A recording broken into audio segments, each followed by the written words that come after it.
Je voudrais du soleil vert, des dentelles et des théières, des photos de bord de mer, dans mon jardin d'hiver.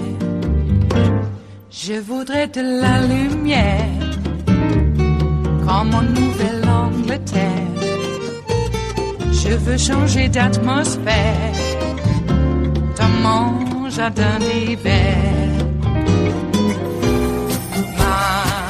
Ma fleur sous la pluie de novembre, tes mains qui courent, je n'en peux plus de t'attendre.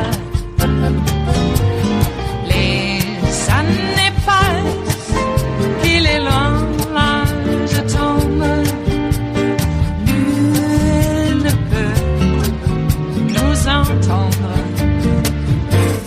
Je voudrais du Fred Astaire, revoir un latte. For 2 years, the primetime hosts of Fox News have backed up the falsehood that the FBI planted spies in the Trump campaign. The Fox personalities have repeated that it's a Russia hoax. They've called it a deep state mob. There was even a time that the FBI was labeled the quote-unquote old KGB.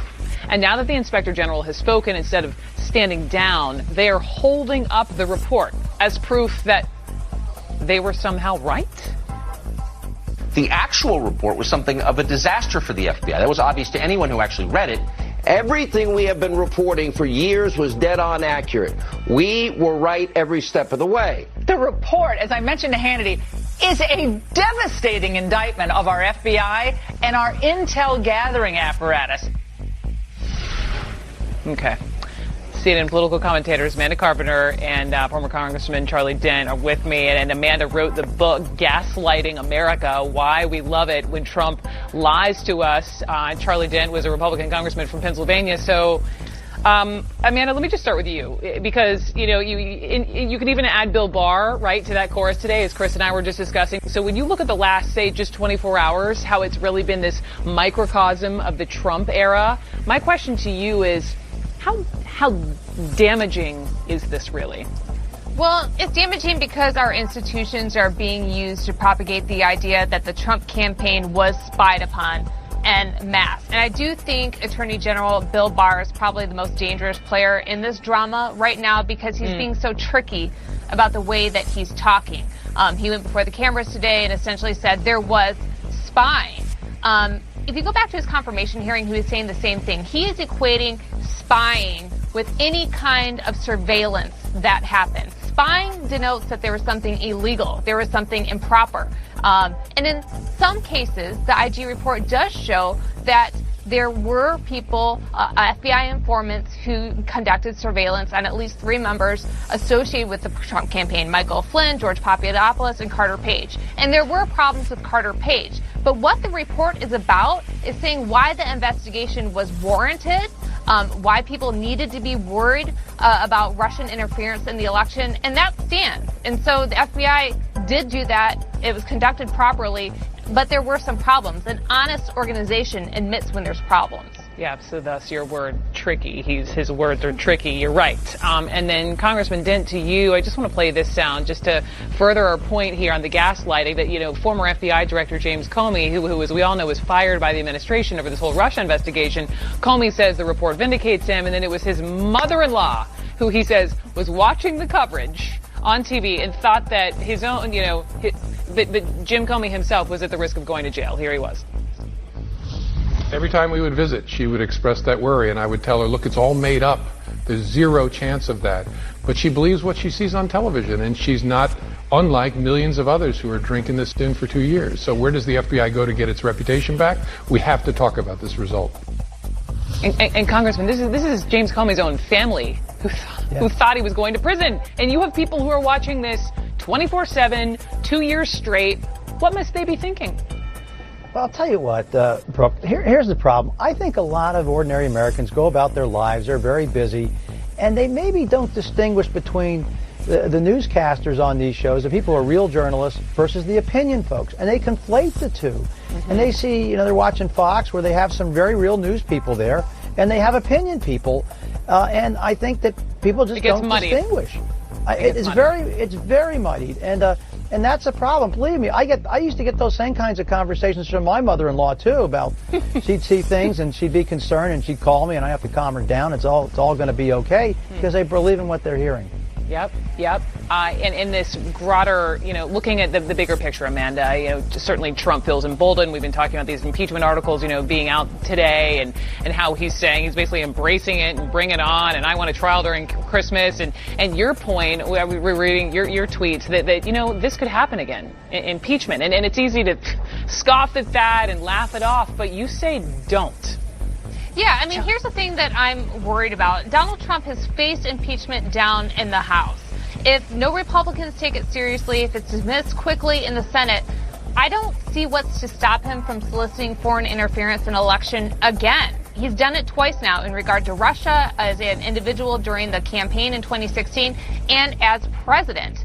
And so, if he suffers no consequence, why wouldn't he do it again? It's not like the House is going to have time on the clock to impeach again. And so we worry a lot about what Donald Trump would do in a second term, unbound by any future election. I think we need to be very worried about what he does this summer, unbound by any constraints, getting away essentially with impeachment in the House and not conviction in the Senate. Back to also your point, you mentioned one of the most powerful people in all of this is the Attorney General Bill Barr. And Congressman, this is for you. He was asked today if he still believes that if there was in fact spying on the Trump campaign, and then he said it was clearly spied upon. That's what electronic surveillance is. I asked Amanda. I wanted to just ask you, what do you say? What do you say to that? That this is the guy who's in charge of the Justice Department and he's questioning its own report. Well, look, my view on this is, spying is a very loaded term.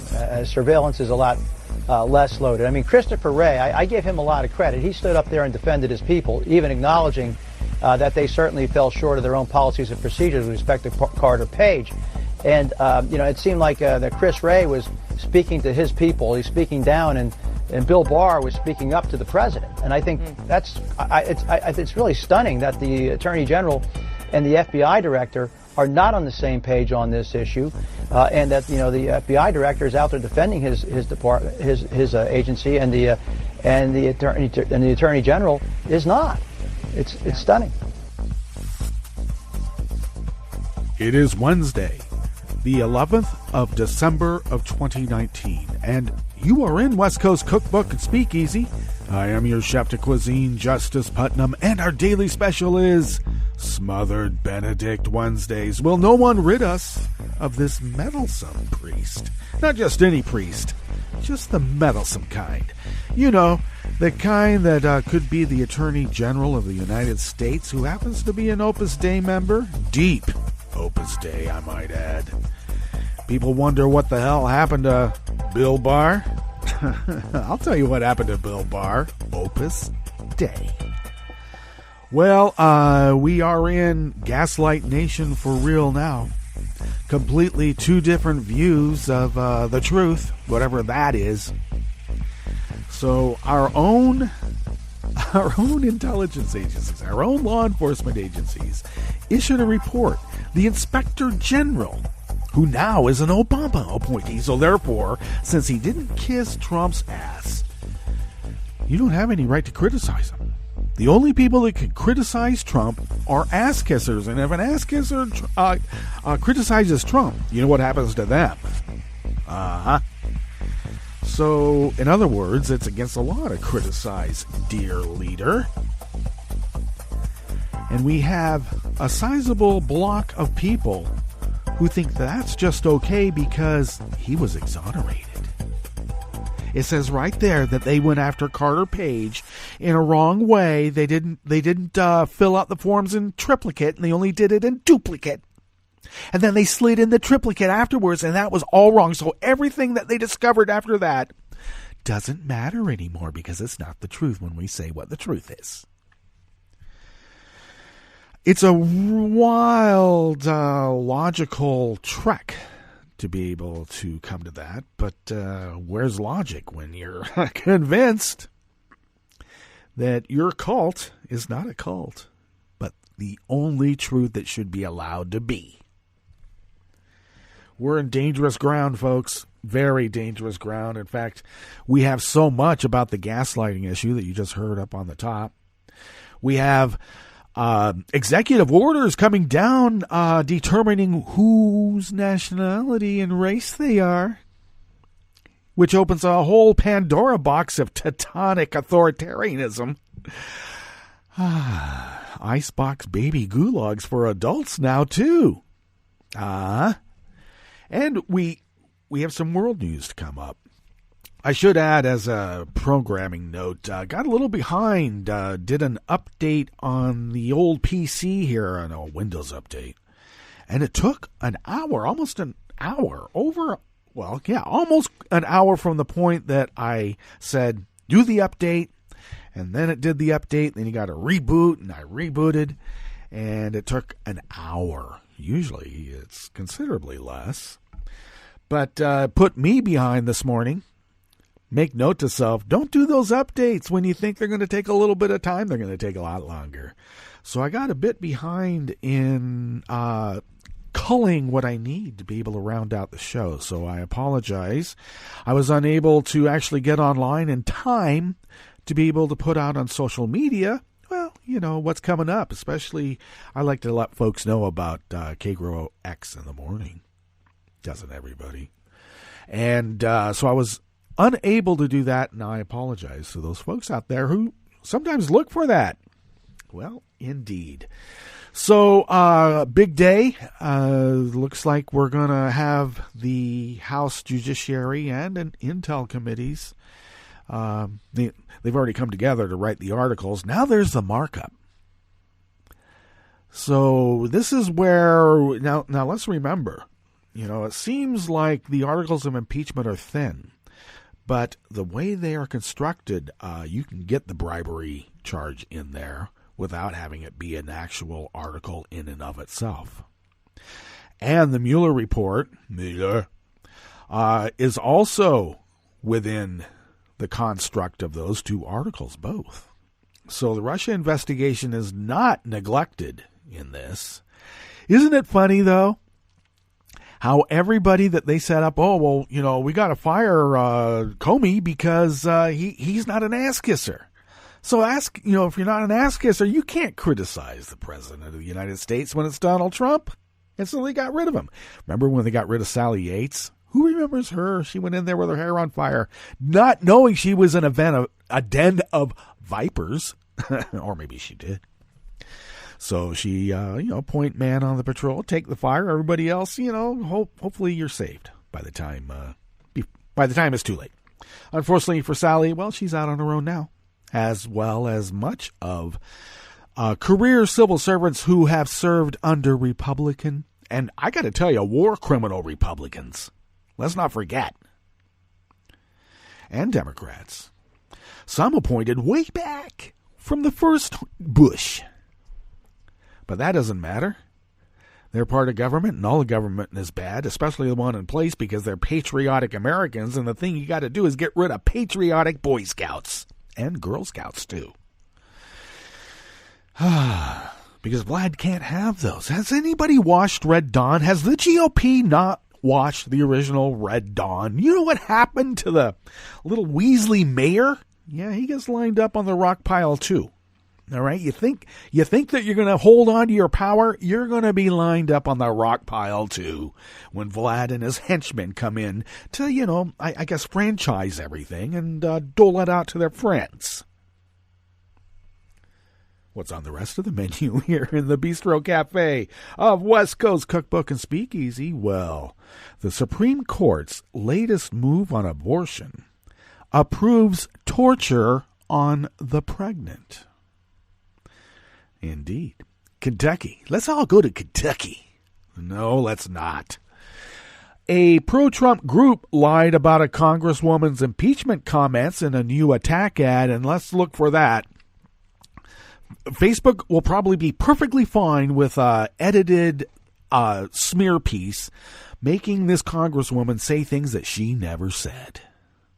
Hey, CGI is the new propaganda tool.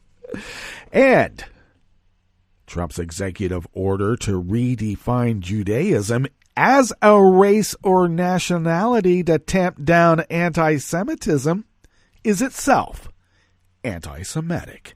Yeah, it is. After the break, we move to the chef's table, where opposition activists and independent journalists say Cuba put them under house arrest on Human Rights Day. They didn't want any reportage, from the wrong kind of people. What goes around comes around. The political spectrum is not on a bar, all the way to the left and all the way to the right. No, it is in a circle. It really is. And a federal judge issued a permanent injunction barring Trump's attempt to transfer $3.6 billion in military construction funds to build his border wall. Wow.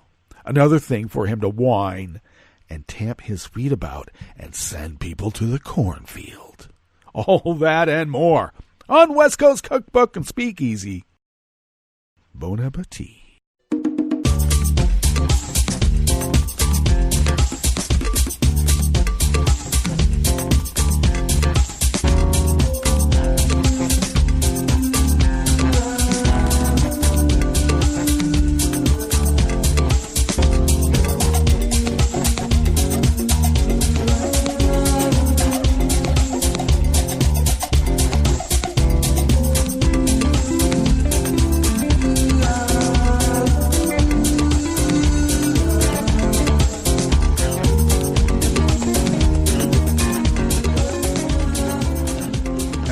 Bottom of our homepage at netrootsradio.com. To the rightish of the page is our chat room link, monitored by Kelly Lincoln. Thank you, Kelly.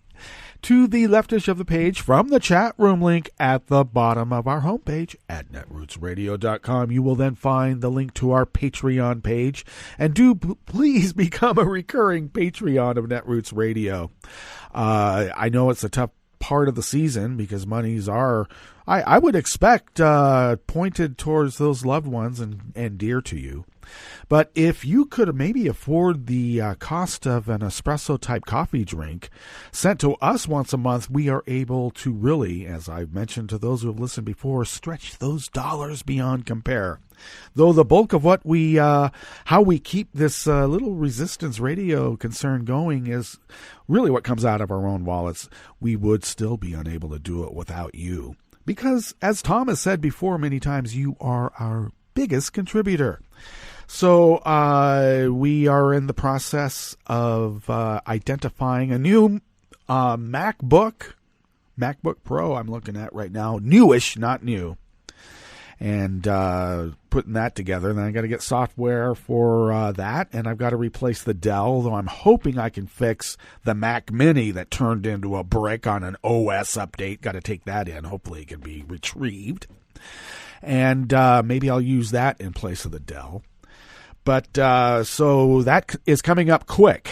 So hopefully by the middle of next month, we'll have all of those changes affected or effected. Yeah, let's affect them too. But thank you for your generosity in allowing us to be able to do that.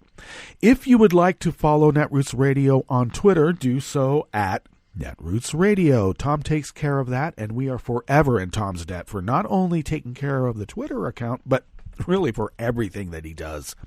And that's too numerous to mention, as well as what Kelly does, too numerous to mention. If you would like to follow me on Twitter, that's a good place to follow me.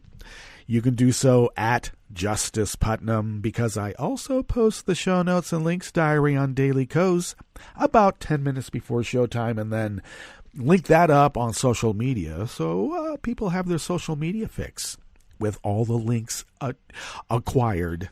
Yes. And you can follow the show on Twitter at Cookbook West. Pick up podcasts by way of Spreaker, Stitcher, TuneIn, iHeart, YouTube, iTunes, and really wherever podcasts can be found. Really. Okay. Let's get into this first offering here in the Bistro Cafe of West Coast Cookbook and Speakeasy. Smothered Benedict Wednesdays, by the way. Oh, yeah. A lovely egg dish. Lovely. With a velvety hollandaise sauce. All right. Cody. Oh, I'm sorry. This is Anonymous Worker Bees out of Common Dreams. The Supreme Court on Monday declared to hear a challenge to Kentucky's HB 2, deceptively titled the Kentucky Ultrasound Informed Consent Act, as if it has anything to do with information or consent. Previously upheld by a panel from the U.S. Court of Appeals for the Sixth Circuit, this cruel law mandates that Kentucky abortion providers at the Commonwealth's only abortion-providing clinic force their patients to submit to an ultrasound and have their pregnancy described to them in detail while also being played audible cardiac activity. HB2 has nothing to do with protecting patients or improving clinical outcomes. It is about punishing pregnant people. Now, excuse me, I know that we're in a grammar war about many things, but as far as I'm aware, men cannot get pregnant yet. Maybe there's something I missed, but this is a war against women. Please, okay? Women are getting a cattle prod type ultrasound device shoved up them because the state can. I guess it's like implied consent. If you breathe the air, you've implied that you have to submit all of your civil liberties and protections to the state of Kentucky if you happen to get pregnant. What happens if you get sick and are pregnant? Well, torture for you, bitch. Yeah, I am just being sarcastic. This is apparently how they feel. 2/3 of people who have an abortion undergo the procedure before their pregnancy reaches 8 weeks. When the pregnancy is usually still too small to appear on an abdominal ultrasound. Yeah, that's what it is. And abdominal. That's what I mean to say. More often than not, the reality of legally mandating ultrasounds is that the majority of abortion patients are forced by the government to submit to having a transvaginal probe inserted in their bodies in order to receive the health care they need. In any other context, we would call this sexual assault. There is no informed consent when a patient is coerced. Now think about this scenario. One that will now be the normal abortion experience in Kentucky. An abortion patient is made to lie nearly naked on the examination table with their legs in stirrups and a probe inserted in their bodies. Their care delayed further while an undesired or non-viable pregnancy is still growing inside their body against their will.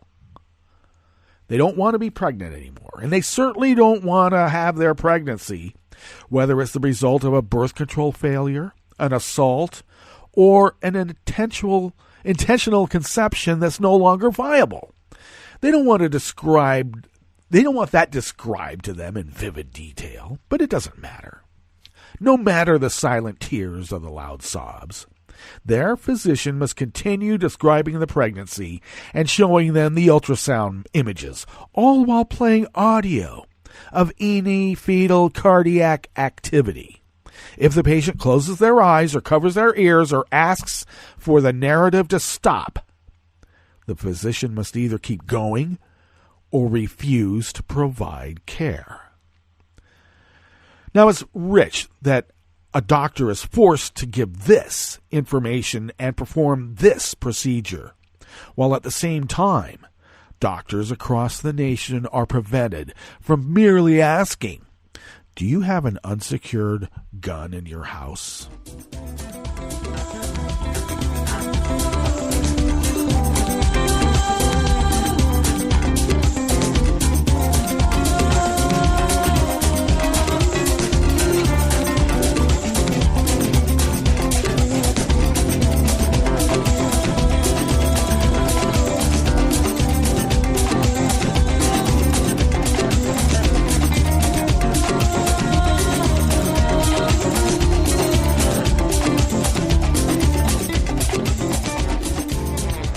This next offering here in the Bistro Cafe of West Coast Cookbook and Speakeasy is out of the American Independent by Josh Israel. A dark money group spending millions to attack House Democrats over the impeachment inquiry launched an ad yesterday, Tuesday, blatantly distorting comments made by Democratic Virginia Representative Elaine Luria. The ad is part of a group of highly misleading spots being run by the pro-Trump American Action Network, AAN. Luria, a first-term congresswoman from a Virginia Beach area district, has backed the House impeachment inquiry into Donald Trump, which focuses on his broader efforts to pressure Ukraine to investigate his political rivals. In a September CNN interview, Luria was asked about Democrats' decision to open the inquiry. I'll tell you that I didn't come to Washington to impeach the president, but I also didn't spend 20 years in the Navy to allow this to happen, to allow our Constitution to be trampled on, she said. And I made this decision to come forward this week without a political calculation. It could very well cost me my seat in Congress. A month later, Luria voted to formalize the rules for the impeachment inquiry process. But the AAN attack ad selectively used only the first part of Luria's comments, making it seem like she was opposed to impeachment and later flip-flopped. Now, of course, if that were true, what about the fact that when you're presented with even more evidence, that you changed your mind because of the evidence? Flip-flop?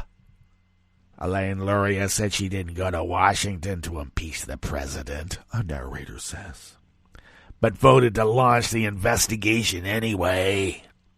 On the screen, the CNN interview is cited along with the text, "I did not come to Washington to impeach the president." The ad also claims that voters are paying the price because no legislative process, including on job-creating trade deals, is being made due to the ongoing impeachment inquiry. Well, of course, the ad dropped hours before House Democrats announced they had reached a deal with the White House to ratify the USMCA trade agreement, which replaces NAFTA. The House and Senate have also reportedly reached a deal to guarantee paid parental leave for millions of federal civilian employees. Of course, Trump last night used that agreement that the House came to for the USMCA as fodder for his crowd to show how weak Nancy is.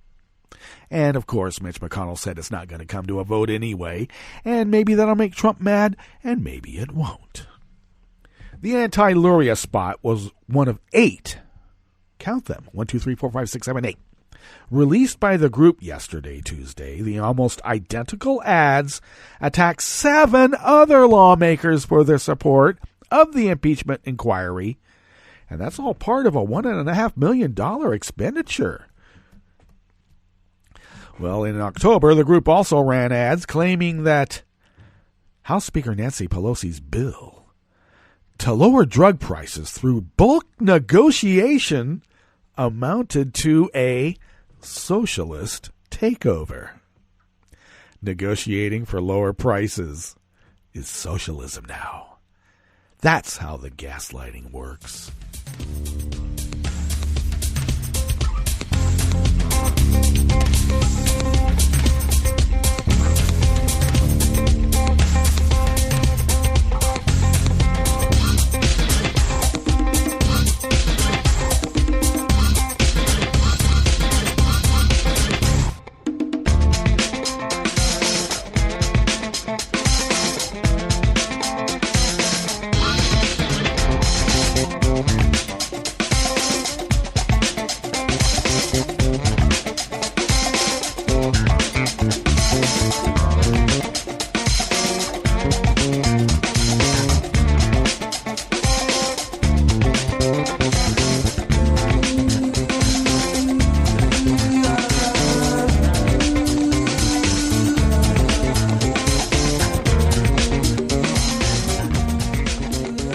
This final offering here in the Bistro Cafe of West Coast Cookbook and Speakeasy comes our way by anonymous worker bees at the UK Guardian.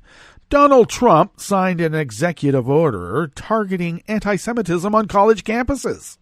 First reported by the New York Times, the policy would broaden the federal definition of anti-Semitism, according to administration officials who spoke to various news outlets on condition of anonymity. Yeah, they don't want to put their names to this. Stephen Miller's got to be behind this as far as I'm concerned. By expanding protections granted by Title VI of the Civil Rights Act to people subjected to anti-Semitism, the order would also redefine Judaism as a race or nationality. Title VI bars discrimination on the basis of race, color, and national origin at colleges and universities that receive federal funding. Well, you know, there's also one that says you can't discriminate on account of religion. You can't. Now, I don't understand. It sounds to me like a convenient way to round up a bunch of people by national origin or race, like they tried to do with the Muslims, but apparently Muslims don't have a nationality because there's so many nations involved.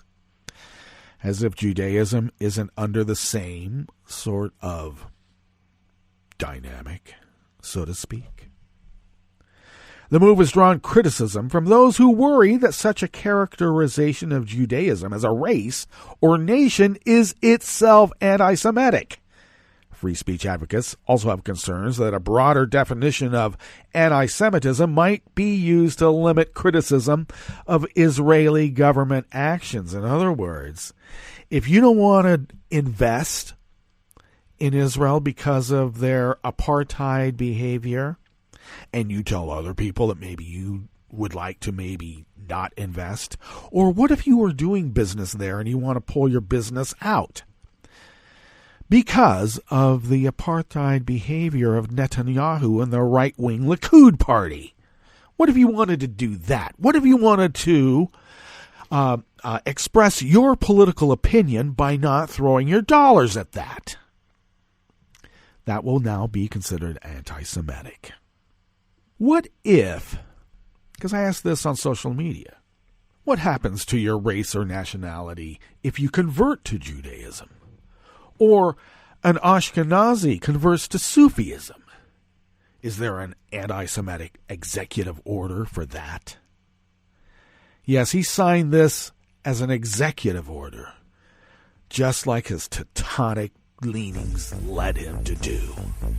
But let's also be clear about all this. I also see the hand of Stephen Miller in this action. Why? There have been many, many, many Jewish groups who have come out in opposition to Stephen Miller. This seems like a little bit of get back to me. All right. That takes us to our break, so let's get on with our break, and when we come back from said break, we are going to go through weather from around the world, and we are going to finish up with the stories that we have curated for you today. You are listening to West Coast Cookbook and Speakeasy, and we will be right back. You are listening to netrootsradio.com. Please hang up and try again.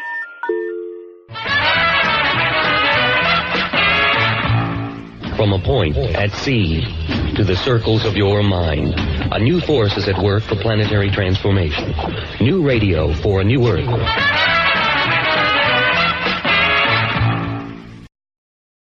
This is Take Two Movie Review. I'm Kim Lowe. This week, Murder Most Fun. Knives Out is a smart murder mystery / comedy that also delivers some cutting social commentary. Plot-wise, Christopher Plummer's character, Harlan Thrombey, is a successful mystery writer who dies unexpectedly from an apparent suicide. However, mysterious private investigator Benoit Blanc, played by Daniel Craig with a southern drawl, is convinced that Thrombey has been murdered. Exactly who has hired Blanc is a mystery to everybody, including Blanc himself, but as he digs into Harlan's life and those around him, he uncovers that Harlan had as many skeletons as a character from one of his novels. As a wealthy patriarch, he's supporting his entire family, including his adult children and their families. Even his allegedly self-made realtor daughter, Linda, played to a T by Jamie Lee Curtis, is dependent on Daddy. And of course, they all have secrets. Indeed, the only person in Harlan's world who isn't there for a handout is his loyal immigrant nurse, Marta, who also has a secret. While the film is an effective whodunit, it's also a sharp critique of race, class, and family dynamics. Even the use of the term family comes under scrutiny, as the whole crew patronizingly calls Marta family, yet can't remember where she's from. Watching the family members turn on each other over their inheritance makes for most of the movie. With an all-star cast, including the aforementioned, along with Toni Collette, Michael Shannon, and Chris Evans, Knives Out is a well-crafted piece. A couple of criticisms could be that Plummer's character should have gotten more screen time, and perhaps that someone more memorable than Ana de Armas could have been cast as Marta. Still, Knives Out may be one to catch this holiday season, especially if you think your family is difficult. This has been Take Two Movie Review. I'm Kim Lowe. Catch up with us at TakeTwoMovieReview.com and feed us back on our page on YouTube.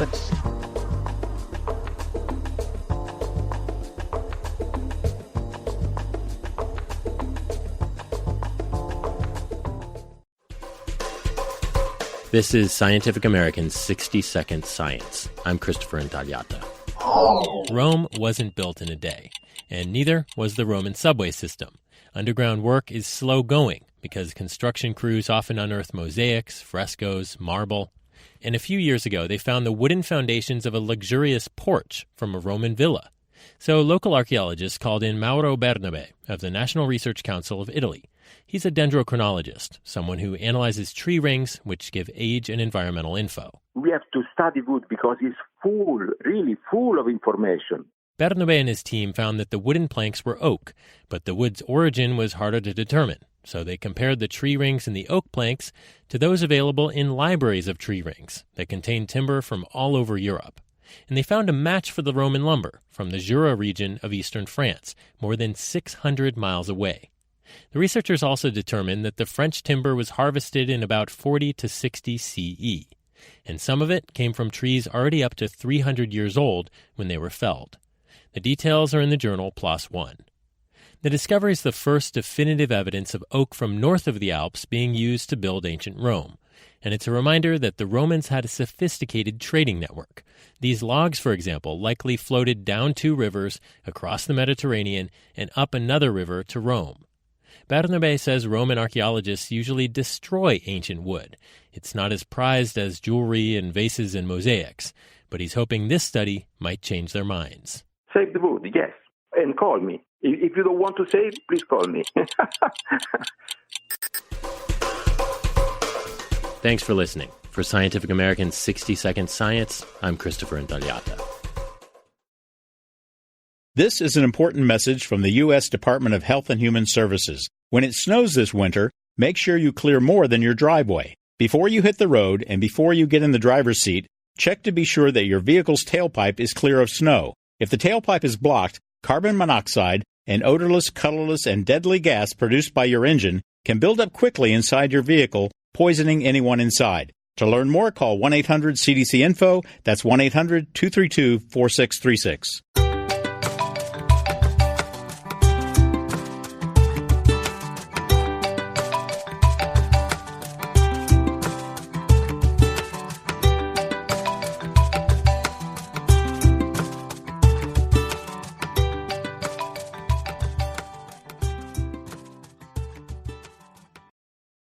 Hi, I'm Tom Hartman, and since you're listening to netrootsradio.com, show your progressive side and go to the donate button on the bottom of the homepage. It's progressives like you who power Netroots Radio and keep the progressive message beaming everywhere 24 hours a day.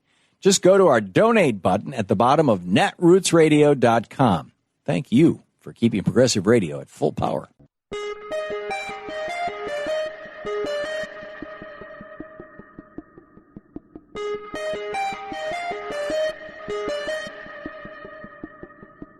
A Nicaraguan teenager fled her home after participating in student-led protests, where she was tear-gassed while peacefully marching in the streets and where one of her friends was shot in the head and killed next to her. And then the story gets worse.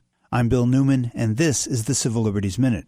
I am sharing with you an email I received from the ACLU, which goes on to say, as the government cracked down on protesters, her family was visited by men who said they were supporters of the government, and they told her sister that they would kill this teenager. along with the rest of her family. She thought the U.S. would provide a safe haven for her, and so she traveled to the border near El Paso, where she pleaded for asylum, and our government's response? She was placed into the Migrant Protection Protocols, the MPP, also called Remain in Mexico. That program, unrolled this year, forces asylum seekers who have reached the U.S. to remain in Mexico, where they have to fend for themselves for an indefinite period while awaiting their court dates in the U.S. This teenager is now stuck in Ciudad Juarez, a city known for cartel-related violence and mysterious disappearances of young women. Sadly, this story is not unique. Persons placed into MPP face insecurity, homelessness, and extreme danger. The ACLU says MPP is illegal and has gone to court to challenge the Trump administration. Hopefully in court, decency and due process will prevail. The Civil Liberties Minute is made possible by the ACLU because freedom can't protect itself. I'm Rick Smith, and this is Labor History in 2. On this day in labor history, the year was 1886. That was the day that black farmers formed the Colored Farmers Alliance and Cooperative Union in Houston County, Texas. The Southern Farmers Alliance would not allow black members, so African-American farmers decided to form their own organization. They elected 2 black men, J.J. Shuffer as their president and H.S. Spencer as their secretary. A white man, an ex-Confederate soldier, was chosen as the national spokesperson for the group. Organizers moved across the South. They organized around issues including higher crop prices, lower railroad rates, and other policies that would help the sharecroppers and small landowners. In 1890, the organization merged with the rival National Colored Alliance. It grew to a force of 1.2 million farmers. A weekly newspaper, the National Alliance, reported on the activities of the organization. One initiative was to set up exchanges at port cities such as Charleston, Mobile, and New Orleans. These exchanges allowed black farmers to purchase goods at fair prices. They also provided loans for black farmers. The Alliance advocated for black farmers to purchase land, a tough proposition in the sharecropping system of the South. In September of 1891, the Alliance called for a strike of cotton pickers. But the organization did not have the infrastructure to support such a massive effort. The strike never really got off the ground. And in Arkansas, 15 black strikers were killed. The oppressive discrimination that structured Southern agriculture made it exceedingly difficult for black farmers to organize. Oh, the farmer is the man, the farmer is the man, lives on credit till the fall. With the interest rate so high, it's a wonder he don't die. And the middleman's the one that gets Like what you hear? Check out more at laborhistoryin2.com. I read the news today, oh boy. It's time for Nicole Sandler's What's News from NicoleSandler.com and the Progressive Voices Network. Now that the articles of impeachment have been filed, setting in motion the 3rd presidential impeachment in U.S. history, Democrats are moving full steam ahead. They're set to mark up the resolution Wednesday night, beginning at 7 p.m. Eastern, with plans for a vote in the Judiciary Committee on Thursday, and then on to the full House for a vote as early as Tuesday or Wednesday of next week. They'd then move on to funding and passing the USMCA, probably so impeachment isn't the last thing they do before leaving for the Christmas break, which could happen by next Friday night, December 20th. Senate Majority Leader Mitch McConnell said Tuesday afternoon that his chamber will begin on impeachment and USMCA in January. Yeah, Democrats on Tuesday announced they'd reached a deal with the White House on a North American trade pact that would ostensibly strengthen labor laws, create auto manufacturing jobs, open up agricultural trade, and remove controversial protections for certain drugs. The U.S.-Mexico-Canada Agreement, or USMCA, is a major legislative victory for Trump, though House Speaker Nancy Pelosi cast it as a victory for the American worker. Regardless, both sides say it's an improvement over NAFTA. As for the man who's being impeached, he becomes more unhinged with each passing day. Donald Trump plans to sign an executive order on Wednesday that will effectively interpret Judaism as a race or nationality instead of a religion. Why, you ask? Well, they say it would allow the administration to withhold federal funding from colleges and universities if they fail to combat perceived antisemitism. So the president, who continues to use anti-Semitic tropes in his public comments, is trying to combat anti-Semitism by designating American Jews as a different nationality. So that means people like me are hyphenated Americans, not real Americans. This should scare and disturb you. Although Donald Trump still hasn't granted Ukraine President Zelensky a White House meeting, on Tuesday, he hosted Sergei Lavrov, Russia's foreign minister, in the Oval Office for an unprecedented second time. After the meeting, Trump said he warned Lavrov not to interfere in U.S. elections and urged a resolution to Moscow's conflict with Ukraine. But later in the day, Lavrov said that only Secretary of State Mike Pompeo raised the issue during their separate meeting at the State Department. So Trump lied again about Russia. Go figure.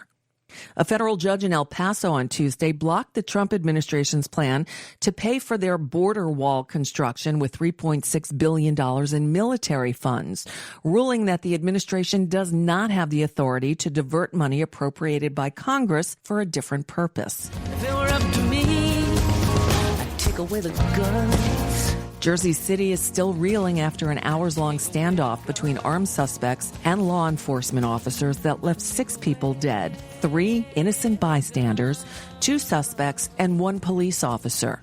Detective Joseph Seals, a 15-year veteran of the city's police department, who ironically was in charge of getting guns off the street, was killed. The shooting started around 12:30 at a cemetery, and gunfire could reportedly be heard for hours before authorities announced the suspects had been killed at a kosher supermarket. Although it's still unclear what led to the incident and how it unfolded, the mayor of Jersey City says the gunman targeted a kosher market. In Houston, Police Sergeant Christopher Brewster was killed in the line of duty while responding to a domestic violence call. On Monday, standing outside the medical examiner's office, Houston Police Chief Art Acevedo went off on Republican lawmakers for not taking action on gun violence. We've got to get the Violence Against Women's Act acted upon. They need to get in a room.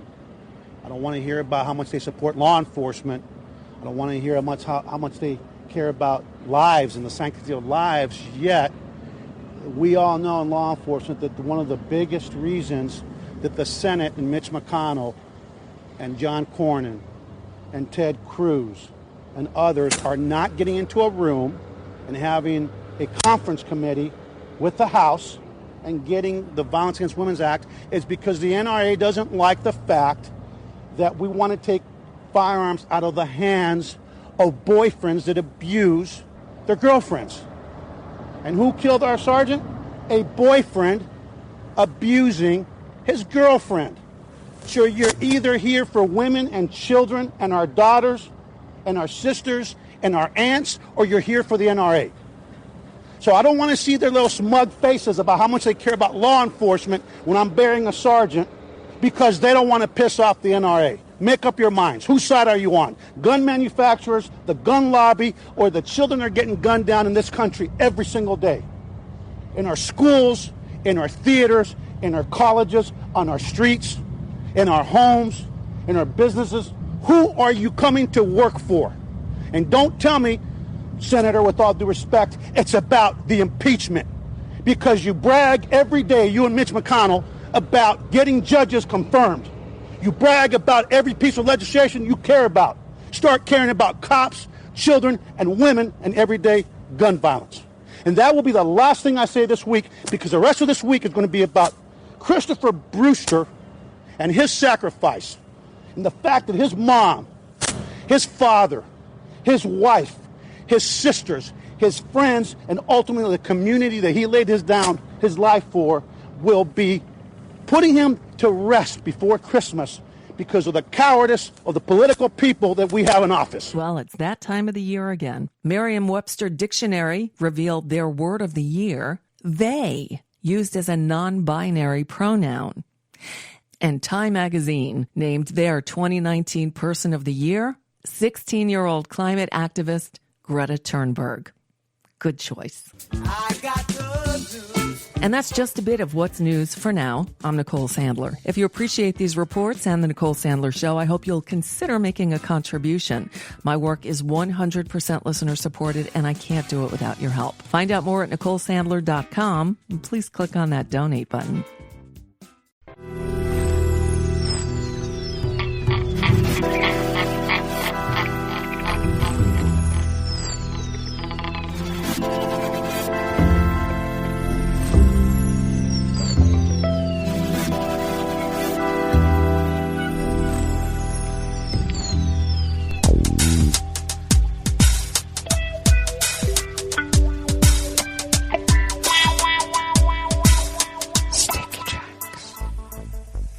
Thank you for accompanying us here to the chef's table at West Coast Cookbook and Speakeasy Smothered Benedict Wednesdays.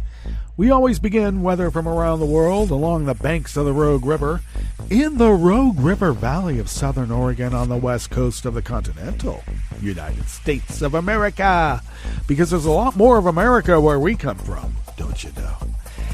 It is currently here at the mothership 39 degrees Fahrenheit. We are expected to be a tad warmer than we were yesterday, maybe a high of about 45. We were a bit colder than that yesterday.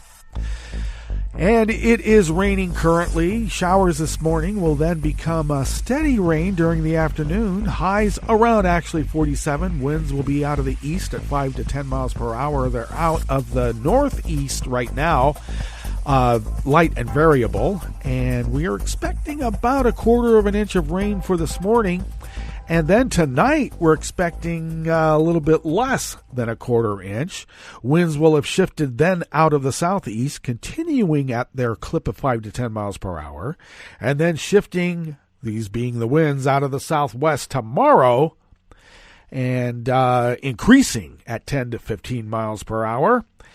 And should be a little bit warmer. Wow, we're going to go all the way up to the low to mid-50s while expecting 1/4 to 1/3 of an inch of rain tomorrow. And we also have rain falling for days after that.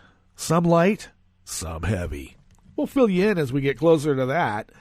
It looks like pollen is rated at none. It's probably being washed out of the sky. The air quality index, though, is in the moderate range, has gone up to 52 parts per million. Not very healthy for those who are unhealthy. Though that daytime UV index is low at 1. Angle of the sun and very thick cloud cover. Barometric pressure is falling at 30.14 inches. Visibility is down to 5 miles, and relative humidity is at 100%, almost like we're swimming in it. Indeed.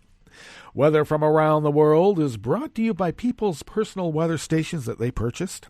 These people planted these purchased personal weather stations somewhere on their property, and these people positively live around the world.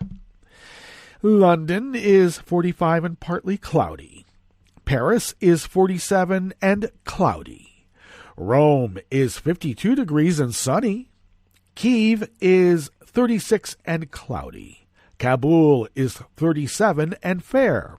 Hong Kong is 60 degrees and clear. Tokyo is 50 degrees and partly cloudy.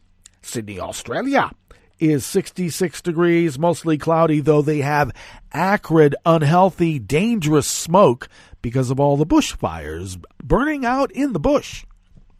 And they are getting very angry and are demanding their lawmakers to do something about it. And what is that? Yeah, climate change. It rears its ugly head in another hemisphere. Oh, my. And San Francisco, California, is 52 degrees and cloudy with a flood wash. Did you see the flooding that they had at Divisadero and Market Street the other day? Wow. And New York, New York is 32 degrees Fahrenheit and cloudy. Oh, with a chance of snow. And that is weather from around the world, brought to you by people's personal weather stations that they purchased. And these people planted these purchased personal weather stations somewhere on their property. And these people positively live around the world.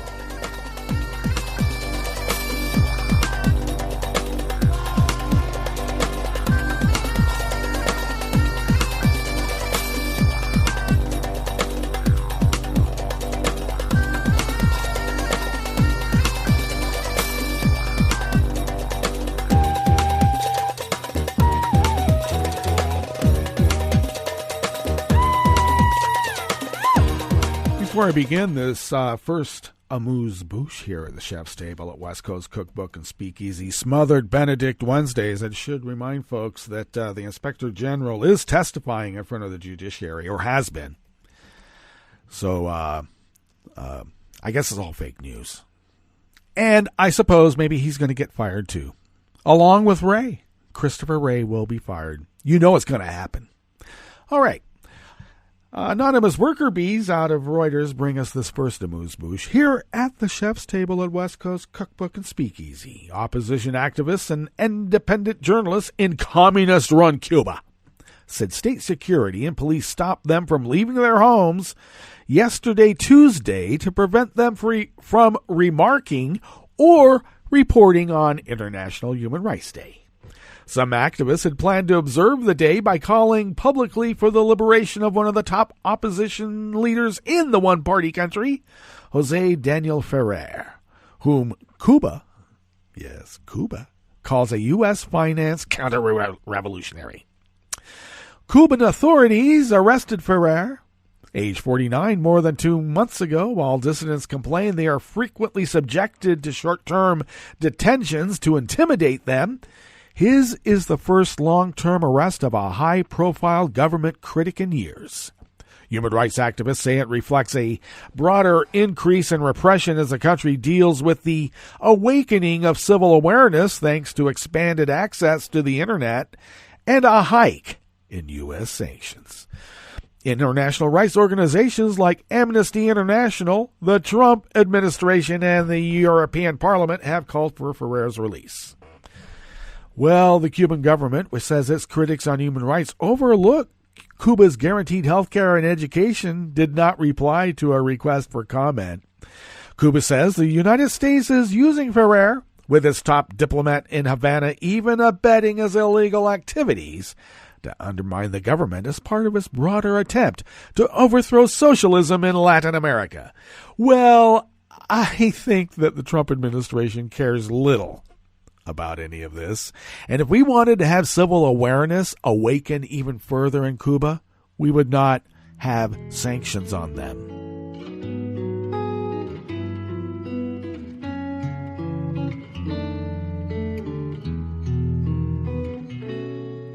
Je te donne ce mon amour pour la vie entière. La promesse de me trouver à tes genoux. Aussitôt que tu m'appelles, rester toujours fidèle, c'est tout, c'est tout. Je te donne tous mes printemps, mes étés de mer, mes automnes quand les feuilles tombent partout. Si ce n'est pas une bonne affaire, je te donne tous mes hivers, c'est tout. Ted Hessen of Reuters brings us this final amuse-bouche here at the Chef's Table at West Coast Cookbook and Speakeasy. A federal judge issued a permanent injunction barring Trump's attempt to transfer $3.6 billion in military construction funds to build his border wall on the U.S.-Mexico border. Judge David Briones, a U.S. District Court in El Paso, Texas, issued the injunction in a 20-page ruling. The ruling is a setback for Trump, whose administration has vowed to build at least 450 miles of wall along the border by November 2020. We'll just tell him that he did, just like the IG report completely exonerated him. Well, that brings us to the end of our broadcast period for the day, but you do know that Netroots Radio is going to broadcast on, and we're going to meet up tomorrow for Metro Shrimp and Grits Thursdays. So do stay tuned to Netroots Radio all day and all night for all the breaking news as it breaks. And we'll meet up here tomorrow, right here, in West Coast Cookbook and Speakeasy. Bon appetit.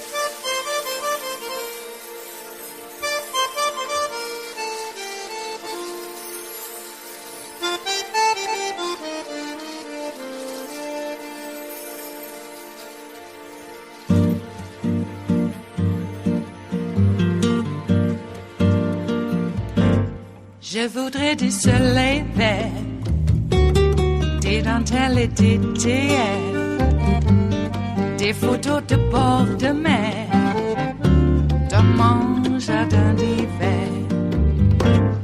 Je voudrais de la lumière, comme en Nouvelle-Angleterre.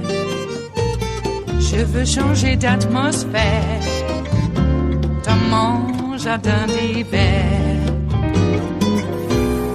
Ma robe à fleurs sous la pluie de novembre. Tes mains qui courent, je n'en peux plus de t'attendre. Les années passent, qu'il est loin, là je tombe. Nul ne peut nous entendre. Je voudrais du Fred Astaire, revoir un latte Goël. Je voudrais toujours te plaire dans mon jardin d'hiver. Je veux déjeuner par terre, comme au long de golfe clair, t'embrasser les yeux ouverts dans mon jardin d'hiver. Ma robe à fleurs sous la pluie de novembre. Tes mains qui courent, je n'en peux plus de t'attendre.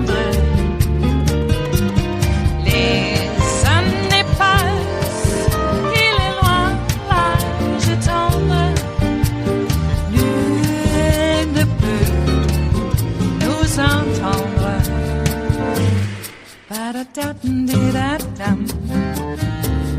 ba-da-da-dum-di-da-dum, ba-da-da-dum-di-da-dum, dans mon jardin d'hiver. Ba-da-da-dum-di-da-dum, ba-da-da-dum-di-da-dum, ba-da-da-dum-di-da-dum, dans mon jardin d'hiver. Dans mon jardin d'hiver, dans mon jardin d'hiver.